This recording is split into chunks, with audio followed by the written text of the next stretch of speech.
मेरी वह मित्र यह मान बैठी थी कि गलती मेरी थी। इसके लिए उसके पास दलील भी थी कि वह ऐसा क्यों मानती है, और मैंने उसे स्पष्ट भी किया कि जो मैंने किया वह क्यों किया।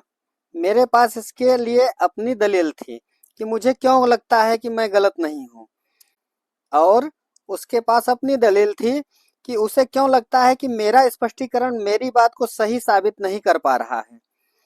इसके बाद उसने आगे दलील दी कि मैं क्यों अभी भी गलती कर रहा हूँ। मैंने अपनी दलील दी कि क्यों वह मेरे स्पष्टीकरण को समझ नहीं पा रही है।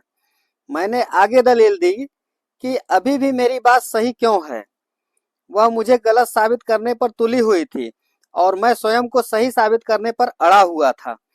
हम दोनों के ही पास अपने अपने दृष्टिकोण को सही साबित करने के लिए अपनी अपनी काफी दलीलें थी।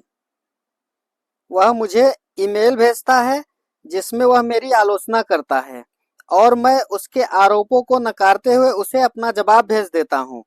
वह अपने दृष्टिकोण को सही साबित करने वाली दलीलें भेजता है, और मैं अपनी दलीलें भेजता हूँ कि मैं उसे सहमत क्यों नहीं हूँ। मुझे दो चीजें स्पष्ट दिखाई देती है। हर व्यक्ति के पास अपनी हर बात के लिए कोई न कोई दलील होती है, और इससे भी बड़ी बात यह है कि वह अपने निष्कर्ष पर अटल रहना चाहता है। नाथूराम गोडसे के पास महात्मा गांधी की हत्या करने की अपनी दलील थी। ओसामा बिन लादेन के पास अपनी दलील थी कि उसने वर्ल्ड ट्रेड सेंटर पर आतंकवादी हमला क्यों कराया। फिल्मी अभिनेताओं के पास अपनी दलील है कि उनके विचार से स्क्रीन पर सिगरेट पीना गलत क्यों नहीं है। मेरी पत्नी के पास अपनी दलील है कि वह सांभर में नमक डालना क्यों भूल गई, और मेरे पास अपनी दलील है कि मेरा पारा चढ़ जाना क्यों सही है। हर किसी के पास अपनी बात के लिए दलील होती है, और वह खुद को ही सही मानता है। सच कहूं तो यह समझ में आ जाने पर कि अपनी हर बात के लिए अपनी दलीलें देते देते और अपने निष्कर्ष पर अड़े रहते रहते ही मैंने अपना सारा जीवन बिता दिया, मन ही मन बड़ी ग्लानि अनुभव होती है। मैंने तय कर लिया है कि जीवन के महत्वहीन मुद्दों पर दूसरे व्यक्ति को मैं उसके निष्कर्ष पर बने रहने दूंगा।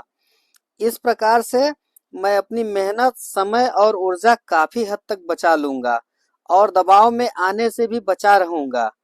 दलीलें देने की अपनी सहज वृत्ति को संक्षिप्त कर देने और दूसरे को उसके निष्कर्ष पर बने रहने देने से आप खुद को बहुत खुला खुला और स्वतंत्र महसूस करेंगे।